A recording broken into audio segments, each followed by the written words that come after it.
when you make things more personal for people, they tend to respond better because it's like, oh, okay, my actions are affecting people that I do care about, and you can still remain that good guy in terms of being there for the person first and trying to get your objectives done without having to go, a full 180, and now you're trying to come in as the hard ass. When I've seen people try to do that too and do a full 180, and then you just look like a joke because it's like, well, dude, this isn't you. Like, Yeah, people feel betrayed, and you give off like a real two-faced vibe.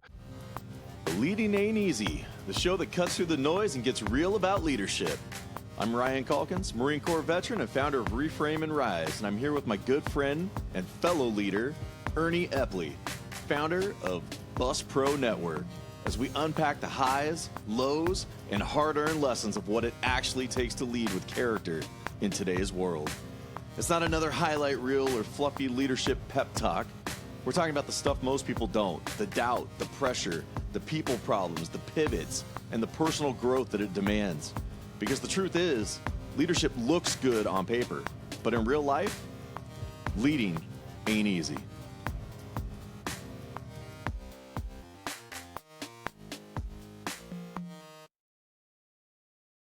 Welcome back to Leading Ain't Easy. Today we want to talk about something that a lot of leaders struggle with but don't admit, and that's what happens when being the good guy comes with a cost.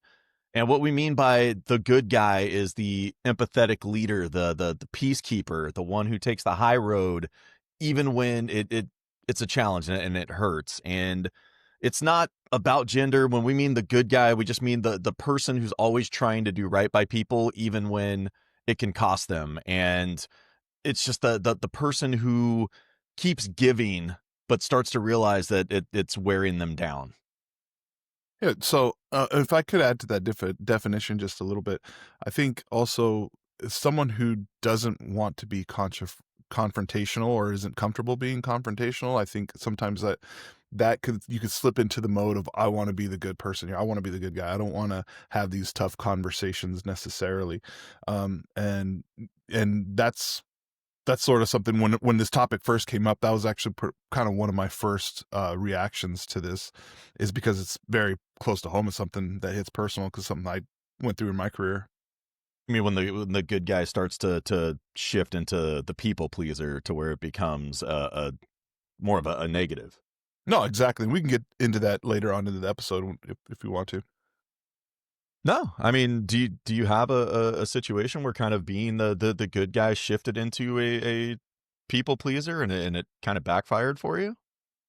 Yeah, without getting into, do you like how I said, oh yeah, oh yeah, Yeah. just without getting into somewhat of specifics, there's been times, there were times over the beginning of my career where, um, I made decisions that made me look good for staff. It made me be the hero, or they're like, "Oh, we're so glad you're here." And that sort of that dopamine rush that you get from, "Hey, I was there for them. I provided support." I think that's what a lot of uh, people in the position that end up falling into this trap of being the good guy all the time.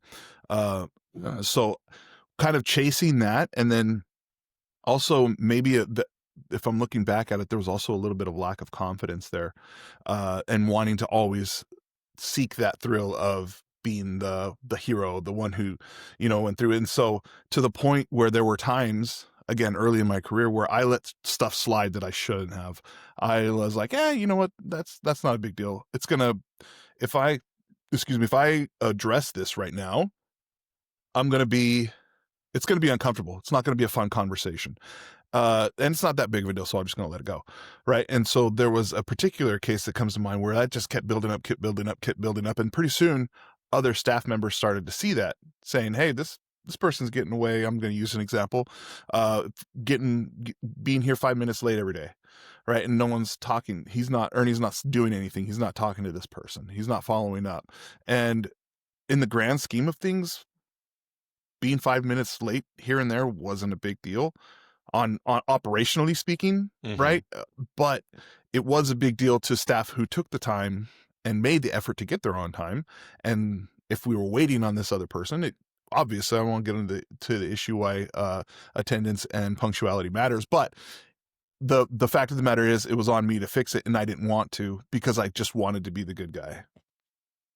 And it kind of creates a slippery slope where that person starts to, you give them an inch, they start to take a little bit more, but then like you said, other people start to see it and now they start to care less, and now you have a department wide problem where before it was just an individual.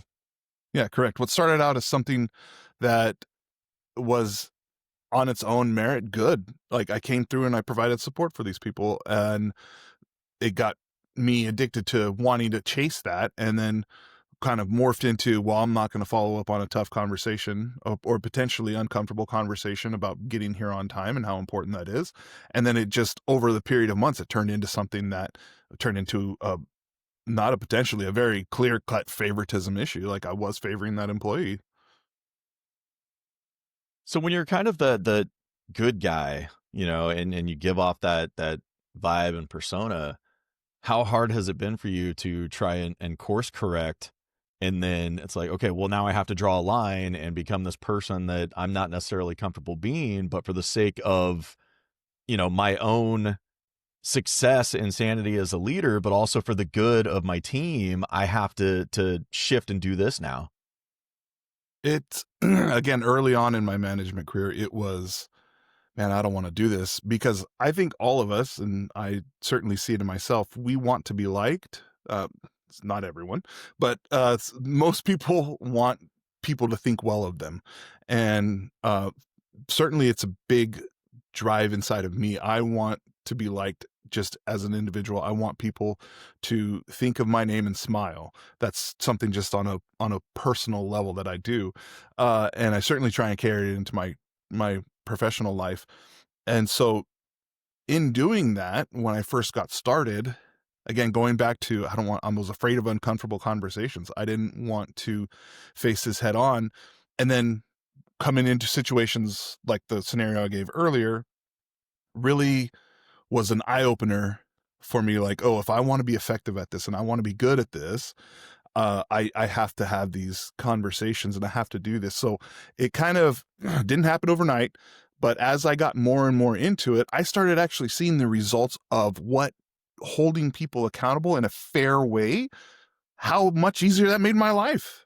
Right. And so once that, particular Pandora's box was open, and I'm like, oh my God, this is going to make my life a whole lot easier if I address things in like I said, a fair and professional way, leading with a teach versus discipline mentality, and not just say, hey, you're late every day, show up on time. Gosh dang, whatever.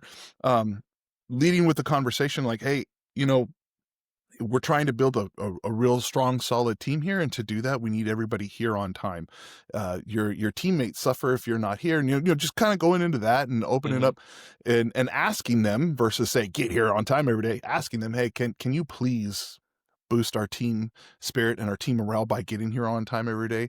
Let me know if you need help. If we need to shift a schedule, let me see if it's possible, right? Just start giving them tools to be successful.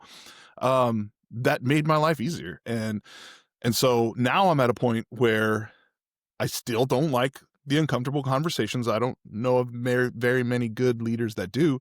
However, I realize I look at it sort of like working out, and I don't work out a lot. You certainly can, I'm sure that shocks people who see the video version of this, but I've never done done exercise or went out there, went to the gym. I don't go to the gym, but I'm more walk now.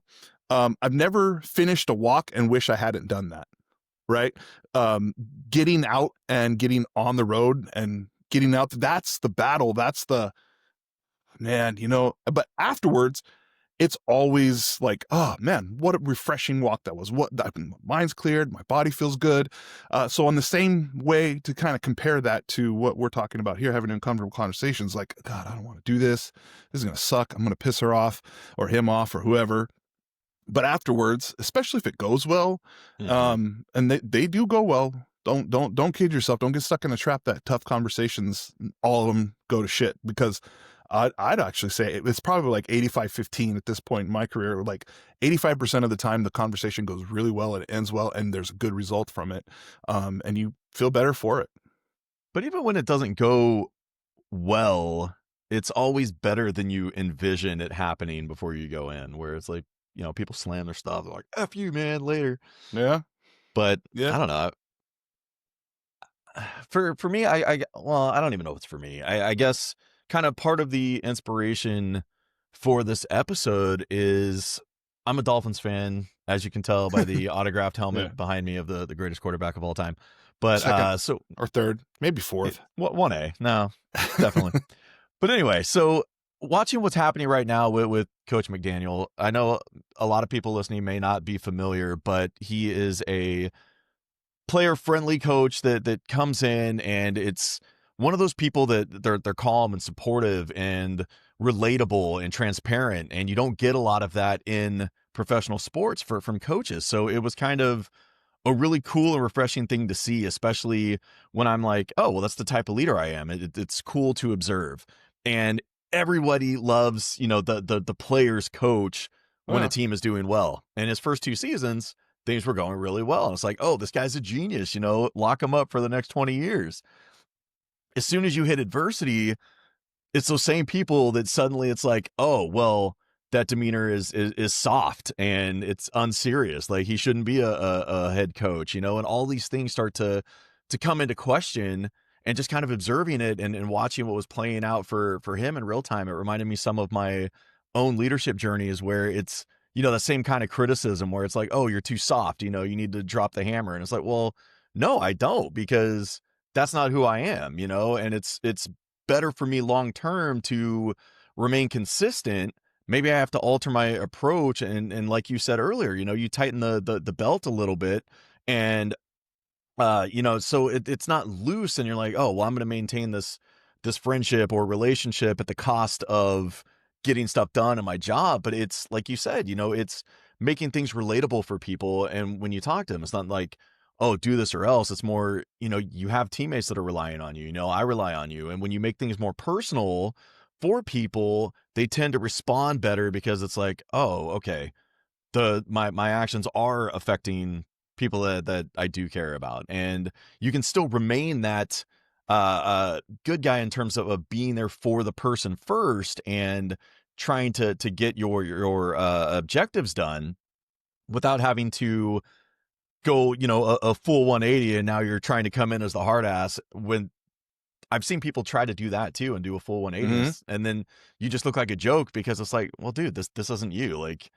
Yeah, people feel betrayed, and you give off like a real two-faced vibe.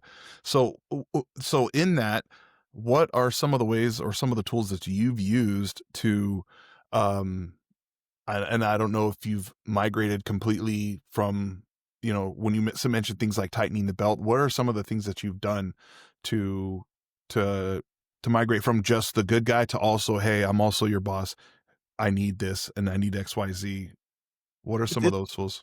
So, well, for me, it's always been really about transparency, and I've always been the leader that comes in, and I don't care what you've done before. Like, you have the benefit of the doubt, a clean slate with me. And if you start to make some of the same mistakes, it's like, I'll give you a chance, but it's also, I don't want to have to sit there and tell you, like, this is your task. Like, like I'm directing a child. Like, I was at a company where we had a new hire come in, and she was put, under me when she started, and she hadn't, I want to say there was like a 8 or 9 month gap in work. Right. So she came in, was late to like the first meeting she was supposed to be at.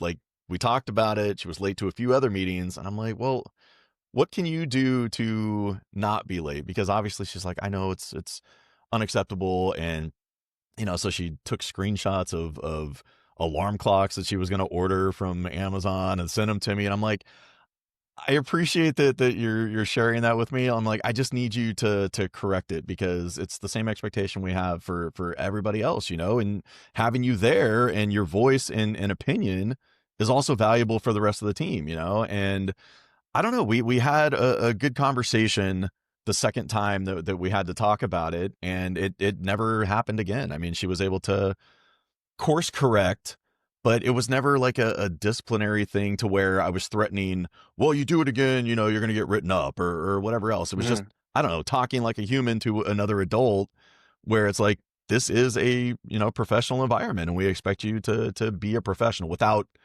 saying it like that because, you know, it's never I don't know, like condescending or anything like that. Like obviously No, you for want to sure. avoid talking down to other people. Something also you said during the opening is being the person who always tries to do right by people, even when it costs them. I think on the surface that appears to be scary for anyone in leadership. But from personal experience, I can tell you, you're not going to gain trust from your team by saying, trust me.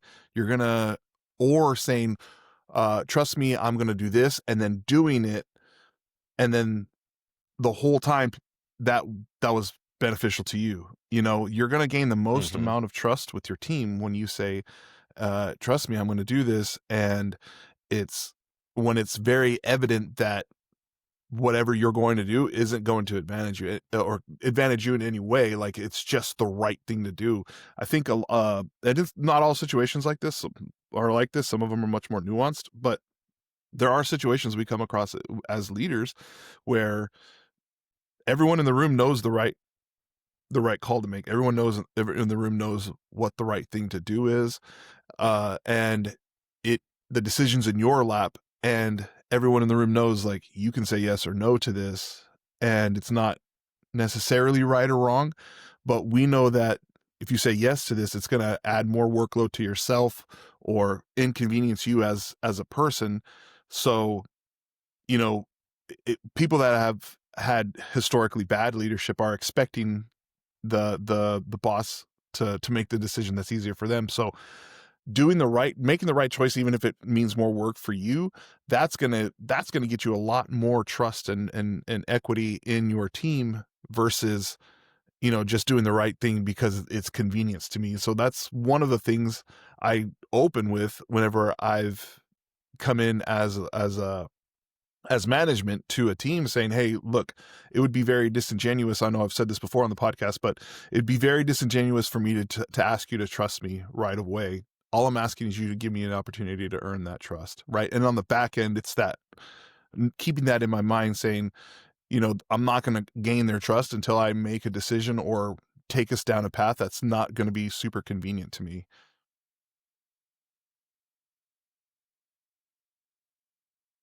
That makes sense. I'm trying to think of an example of when this was. Without being too super specific.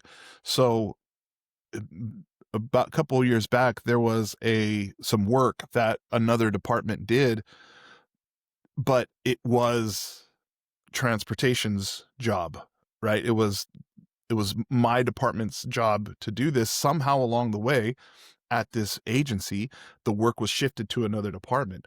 And so when I came in, um I had folks telling me, hey, this department's going to try and give you this work back and we don't want it. It's not, it's not us. And the more it was explained to me, the more I'm like, that sounds like it's our job. And past districts that I've been at or agencies that I've been at, this has been our job. And I don't know how it got switched over to another department, but this is our work.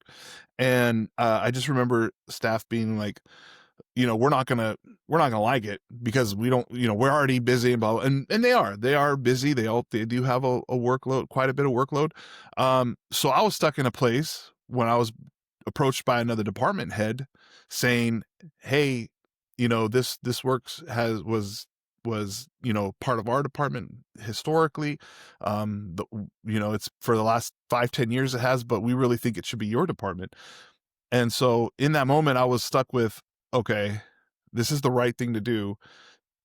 Historically, it should be ours. I could be the good guy with my colleague over here in this other department, or I could be the good guy with my staff, right? And say, no, just keep it over there.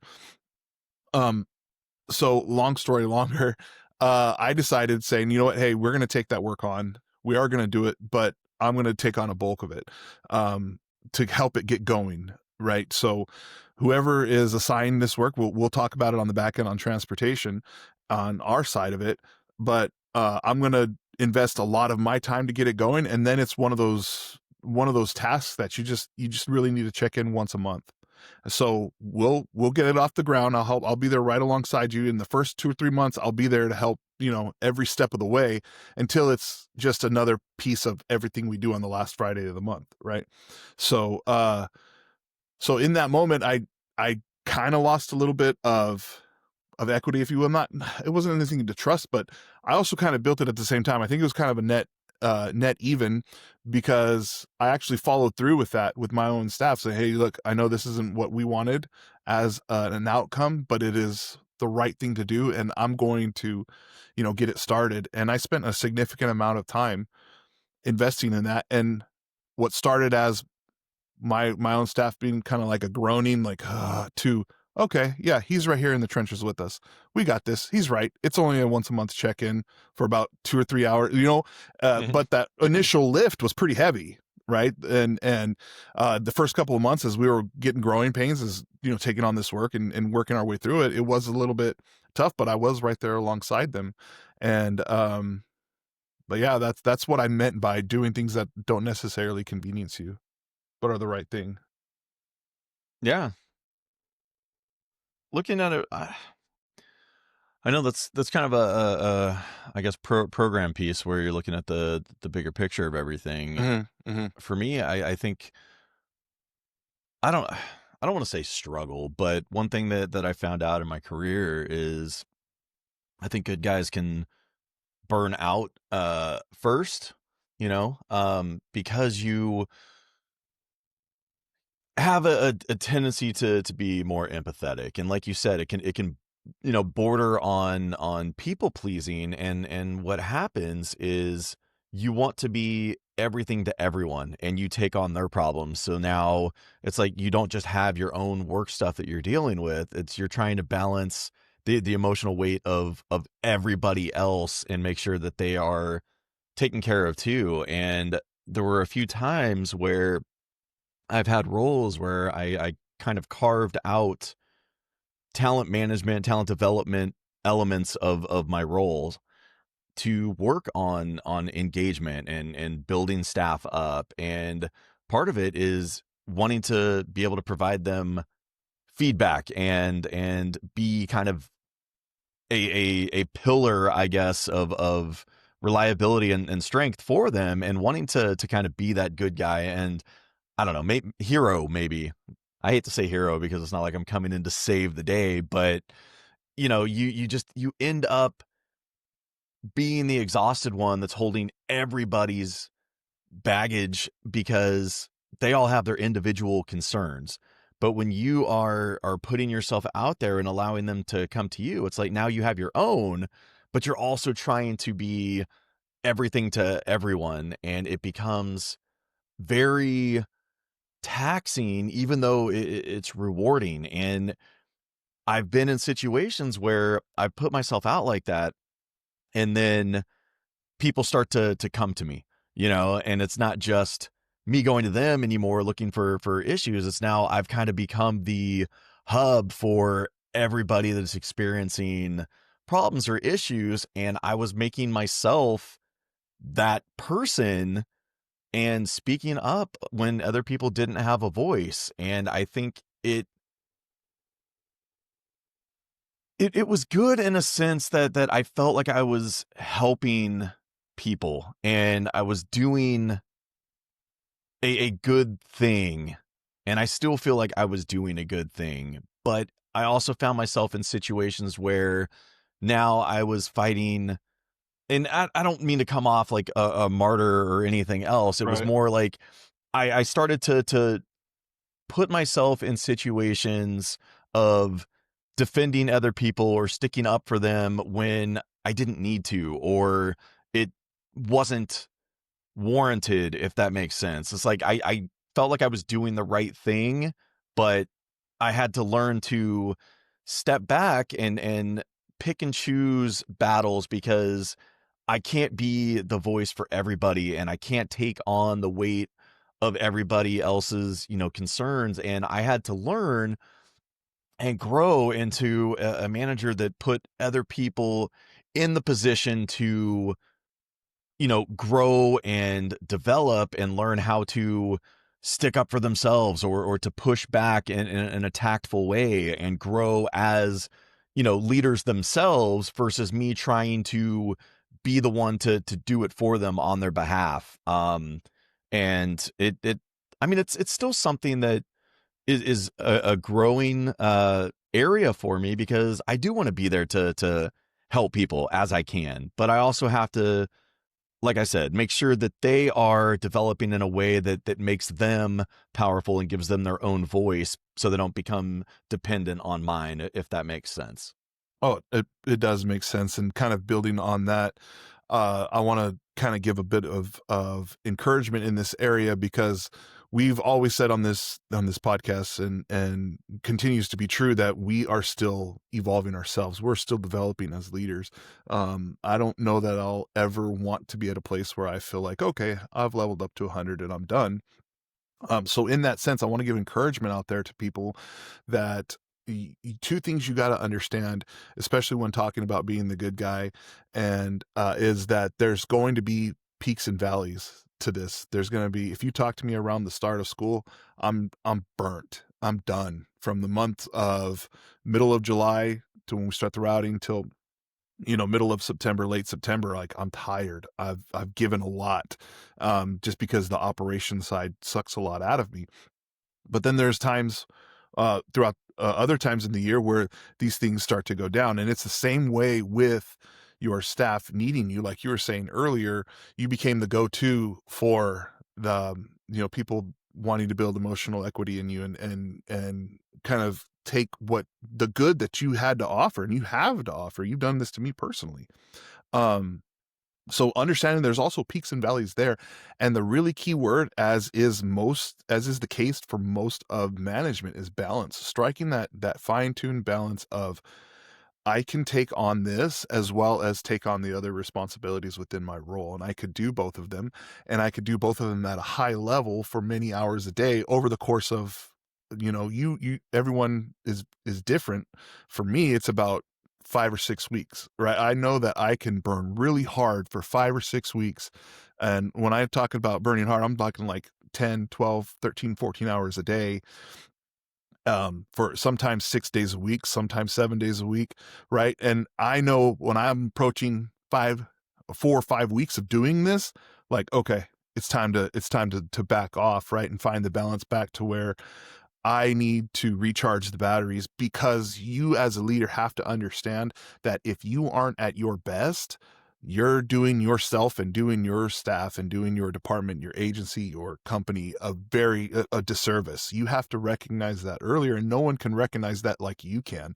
And again, this is something that I'm not in my final form in this. I'm still figuring it out, because if I'm being honest, sometimes I can't even last the 6 weeks. Sometimes I'm hitting that wall at 3.5, 4 weeks of, hey, I'm listening to everyone's problems, and not necessarily the problems, but I'm providing support to these folks like I'm supposed to do. It's my job, but it's also bogging me down on a daily basis where I can't get my job done, without having to stay that extra 4 or 5 hours or work through a Saturday or a Sunday. Well, you So mentioned. okay. I'm sorry. No, that's No, good. I was going to say, you mentioned a disservice if you're not coming with your best as a leader, right?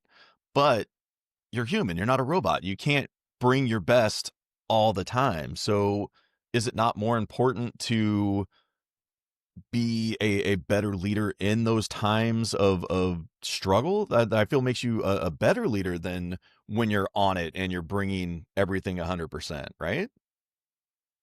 I think so. And if I understand, I might be misunderstanding, or I just want to make sure I'm diagnosing off. So for me, my mindset is I'm very competitive. I'm very ambitious when it comes to what the game. I always say the game you put on tape, right? Because I'm a football player, and we all understand film and everything. And going back on film, when you had a stinker on tape, right? When you're just like, oof, I missed that block, or oh. man, that was a dumb mental error to jump off sides here, whatever the case is. All right. So I've always used that kind of analogy in my personal life, saying like, I don't want to put a bad game on tape. I want to make every bit of difference in every way I can. I want to be operating at a high level all the time, and it's not a competition necessarily with other folks. It's a competition with myself, like to always hold myself to that high standard. So when you say like knowing we're not robots and knowing we're not humans, like I try not to let that be an option for me, because I don't want to give myself an out. I at the same time, I got to be a little nicer to myself. I guess you could say, like, I also got to recognize that, ooh, I got to say no here because I'm running out, right? Or some kind of balance in there. Again, trying to strike that. So I don't know. Did that kind of address what you were talking about, or did I miss the boat? Well, no, I mean, I guess I was trying to clarify your statement where you made it sound like it's a disservice if you aren't able to bring 100% of yourself, right? But there Mm, are times where you're just not going to be able to bring 100%. But in order to be effective as a leader and a good leader, it's about managing through that, I guess, time of challenge and adversity and being able to mhm. rise above. And maybe for you, it's leaning on other people to try and help kind of fill those gaps when you aren't able to bring 100%. But I guess what I'm getting at is, do you feel you can still be effective and a good leader when you aren't 100% on point? And I know that's a little bit off topic from where we are as No, it's a good the question. good guy, but since we're Right. No, here. no, it's a good question because I think I'm picking up what you're laying down now.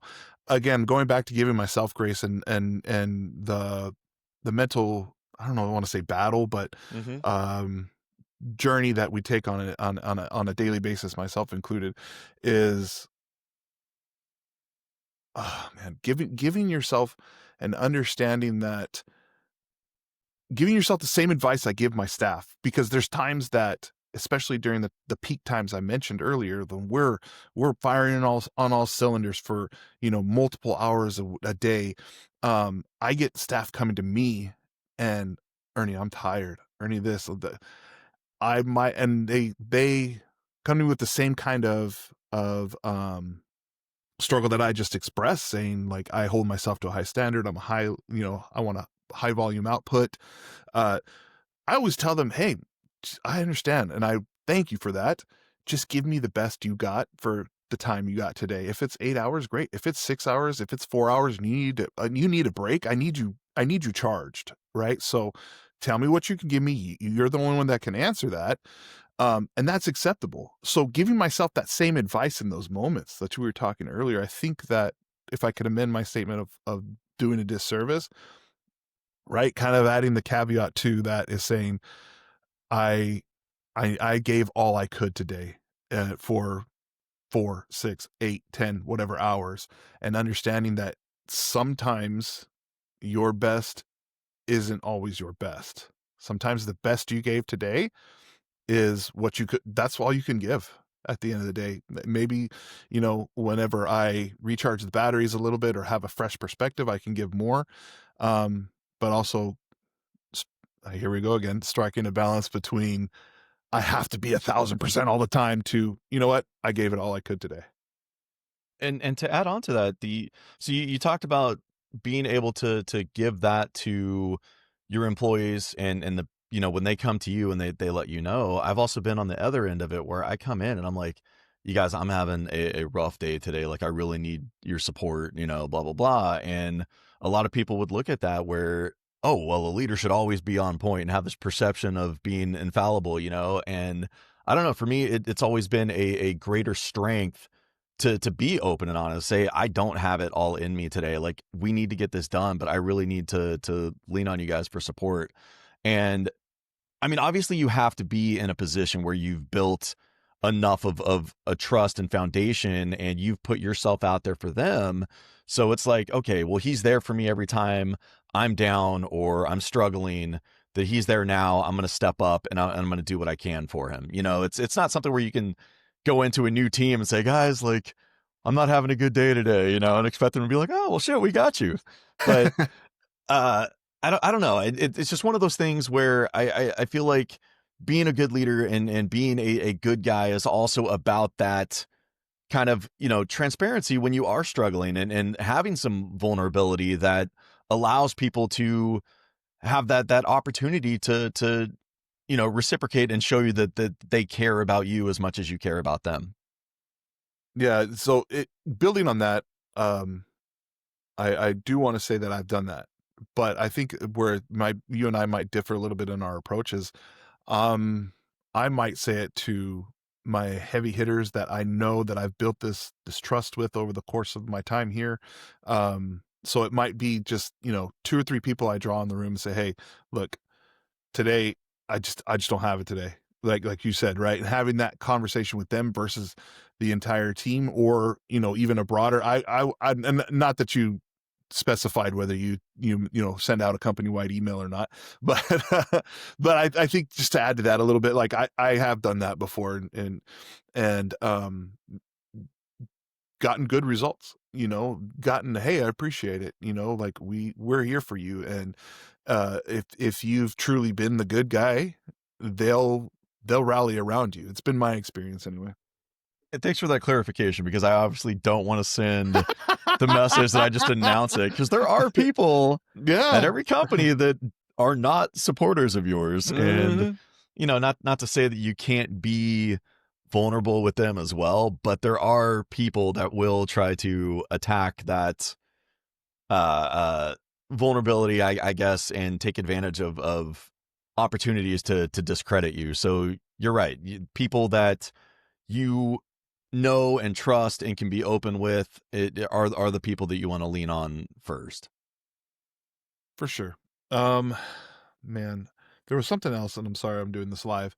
There's something else that you had said earlier that kind of struck a chord that I wanted to expound upon, and I'm glad I'm taking this time to say that I forgot.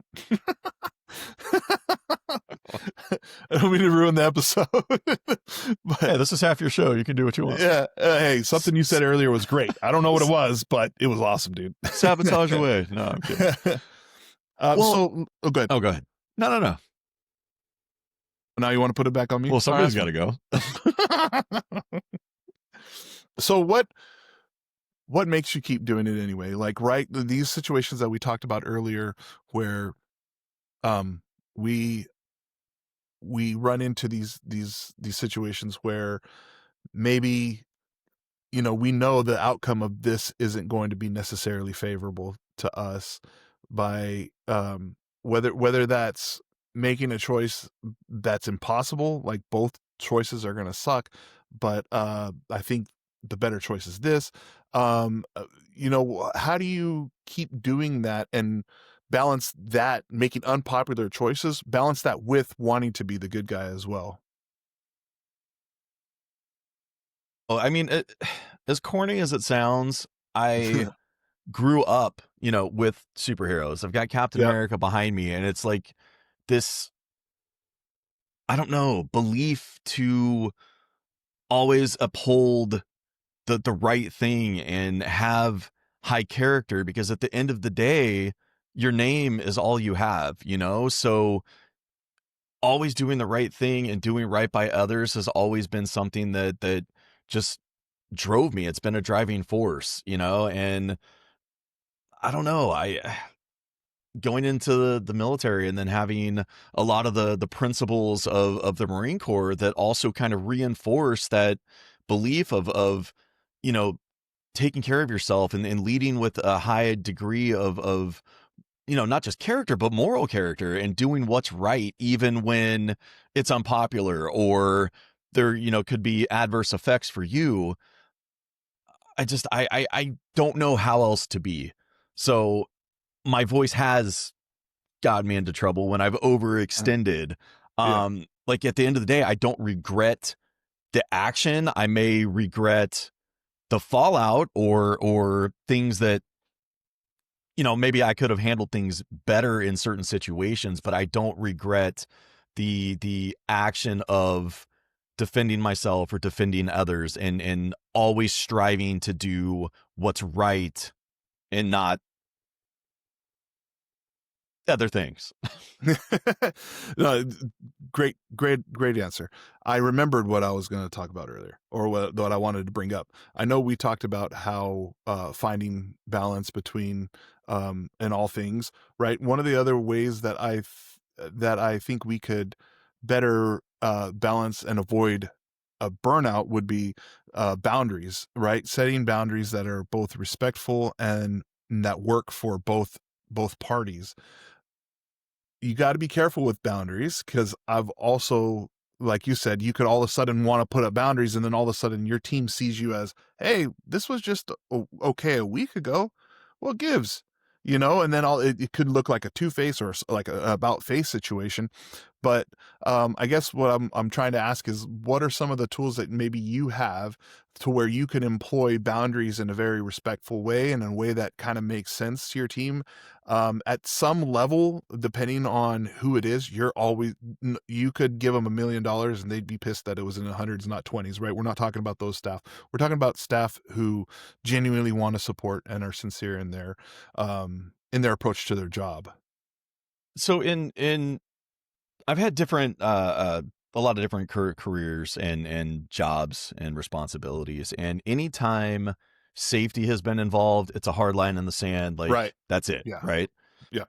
Beyond that, the most success that I've had is not being the one to necessarily set the boundaries, but opening the floor with, these are the issues that we're facing. How do you guys, recommend that we kind of shore this up, and let them kind of develop ideas for how to correct certain things. And then it's a matter of holding accountability versus being the one to come in and say, okay, this is how we're doing things now. Like, you're going to do this, you're going to do that, blah, blah, blah. It's like, well, we could probably do this, and it's like, okay, well, we'll try that. We'll try that for 2 weeks or whatever, see how things go. If it is, then we'll hold each other accountable. And that's the new kind of piece that we'll hold together as in terms of what's allowable and what isn't. So I think more than setting the boundaries per se is managing to the boundaries once they're established, and you don't necessarily have to be the one to do it. I mean, there are situations where nothing's going to happen unless you step in. You're like, okay, this is how it is. Like, from now on, you guys left me no choice.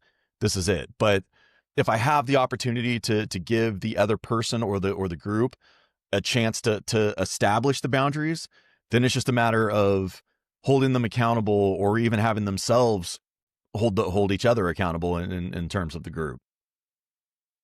So, key takeaways, key boundaries, key takeaways to take away from today's discussion. And we can start with what we just talked about: boundaries, understanding that they don't make you any less kind or any less approachable. They actually do the opposite. They make your kindness, empathy, all that more sustainable, right? Because if we're on the edge of burnout, well, then my patience is thin, right? And before it gets to that point of, oh, I'm about to, if the next motherfucker comes in, you know what I'm saying? Like, putting that boundary up way before that point is actually going to be beneficial for everybody, certainly for you as a leader. Understanding that that's more sustainable, finding balance, striking that balance, right? And doing your best to understand peaks, valleys, all this stuff. It's all part of the bigger picture. What are some of your takeaways from today, Ryan? As I mentioned before, I think when you are an empathetic leader, it can start to border on people pleasing, and you extend yourself too much. And I think you can be compassionate without coming off as everybody's caretaker. And the doing the right thing doesn't mean that everybody has to be happy. Like, some people will be disappointed, but you're still doing the right thing. And like I mentioned before, not everybody is going to be in your corner. You are going to have people that are, not even necessarily actively sabotaging you, but you will have people that don't care about your success. And, it's just trying to balance it all. Like, you can be compassionate. You don't have to overextend yourself in taking on everybody else's problems, and knowing that you can't please everybody, but decisions still need to be made. Absolutely. So, good leaders care. Great leaders know how to care without losing themselves. Ultimate, right? Yeah. For today. All right. Yeah. Awesome. And Well, and neither of us are saying that to stop being a good guy, right? So we want to continue to be ourselves and be that type of leader, but learn what the what your balance is in terms of not overly being too nice that you start to get taken advantage of, or you're burning yourself out because your emotional capacity is being, hitting its limit. So you want to find that balance between, like you said, being your authentic self, but also making sure that the accountability piece and holding others to what needs to be done is taking action as well. well said. And to this part, I want to open an invitation for anyone who may be listening to this podcast and maybe something we said struck a nerve, both good or bad, or anything in between. I will say what I say at most of my staff meetings that I hold. I love feedback. That's how I get better. And I know Ryan, as my partner in crime, or excuse me, partner in broadcasting in this podcast, will attest to. I want to hear the feedback. I want to hear what you anything we've said made you feel any kind of way. If you've ever felt like you're doing the right thing, cost you time, trust, you're not alone. Share those stories. Let us know, man. Give us hit that feedback, and maybe we'll talk about it and address it. And in full disclosure, I want to hear how to get better. I want to know how to get better, and part of that is the end user, right? In this case, it's our listeners. Let us know. Love to hear from you. Yeah, and if you have any suggestions for future episodes, please share it and we'll tackle those. Until next time, remember, leading ain't easy. But you're alone. Oh, wait. You're not alone. I'll get it right one of these days, Ryan. I swear. Thanks for tuning in to Leading Ain't Easy. If something in today's episode resonated, please do us a favor and share it with someone else who leads or aspires to lead. Because honestly, none of us have this figured out, but we can all get better together. If you're a leader or professional feeling quietly stuck in your career, visit reframerise.com. It's a career and leadership coaching firm where I work with veterans and other high achievers to realign their work and lead with purpose. Again, that's reframerise.com. And if you're looking for leadership tools, training, or support for your transportation department, check out Bus Pro Network, where Erny helps school transportation leaders across California build safer, stronger teams. Please subscribe wherever you listen, leave a review, and let us know what topics you'd like us to tackle in the future. And remember, leading ain't easy, but you don't have to do it alone.